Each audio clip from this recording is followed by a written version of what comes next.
Both of them are good leaders. But 2027, we are going to get one. But now again, Migori politics generally. You had been in this politics and you are maybe still lying. Are you still lying? Definitely, I'll be in the ballot in 2027. Same position? Yeah, senatorial seat.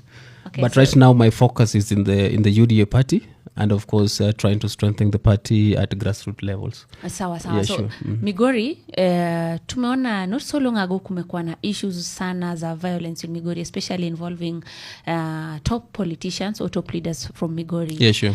What will you say about this? And then political tolerance, how best can it be addressed so that politicians usije ukawana kwamba if your opponent is here, you send goons to maybe interfere with their gatherings? Let me tell you something. Politics has two angles. Okay. There's the angle of supremacy, and there is the angle of leadership and service delivery. Okay. So as far as service delivery is concerned, there has to be what we call a bit of a small opposition to ensure that, county governments are held accountable of what they're doing. Okay. If you just leave Governor Ochilo to do what he wants to do within Migori County, I don't think we'll wake up and have a county tomorrow. Okay. But at the same time, I would also call for sanity so that as we correct Governor Ochilo in different areas within which he's not doing well, we do it in a nice manner so that devolution is not interfered with.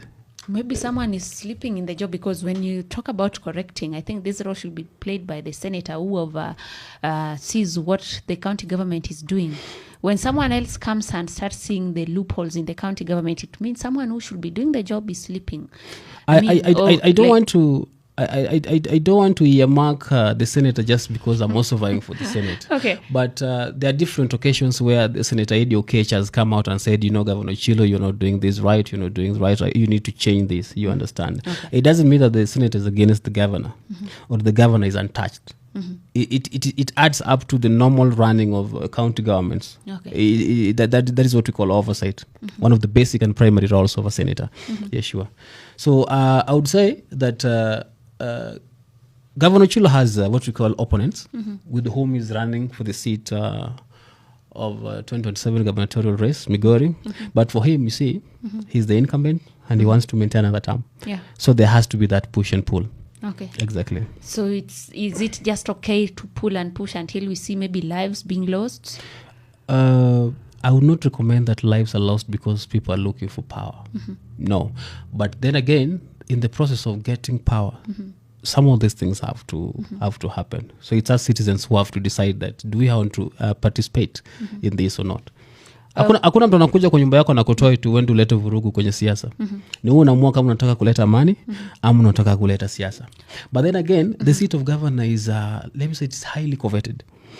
So hakuna venye Governor Ochilo atapata tu second term hivyo virahisi. Lazima kuwe na kitu naitwa mvurutano kidogo ndio hata yeye juu akipata hiyo second term anataka kuitumia vizuri. We have so many guys ambao wanataka governor Migori ambao they have to give Ochilo a run for his time or money. Okay. That is the political bit of it. When we talk about political violence, normally it comes that the youth are actually so much involved because you don't see the leaders holding each other's shirts or whatever. It is their supporters.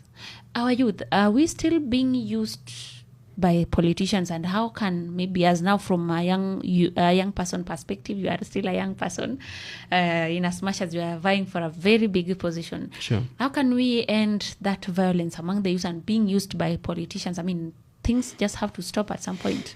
Speaking of being a youth, you see, I'm a peace ambassador. Okay. In one way or the other within Migori County, because I don't think if I've ever joined any politician in Migori for the sake of causing violence or being engaged in extremist activities. I'm one guy who can take tea with Governor Ayacko very comfortably. Okay. And then tomorrow I'm on the same table with Mark Nyamita. It doesn't mean that I'm doing what you call a political brokery. Okay. No, I'm trying to be a good example to fellow political prostitution. Yeah, actually, they call it political prostitution. That is not my point. My point is, as a youth, I'm entitled to get whatever I can get from within Migori County or from within Uriri constituency or within my own constituency very comfortably without necessarily having to say, this is an opponent. I should not be able to do it, to talk to them. Okay. Yes. I can say here without a blink that I have worked with the government, Dr. Ayacko, before.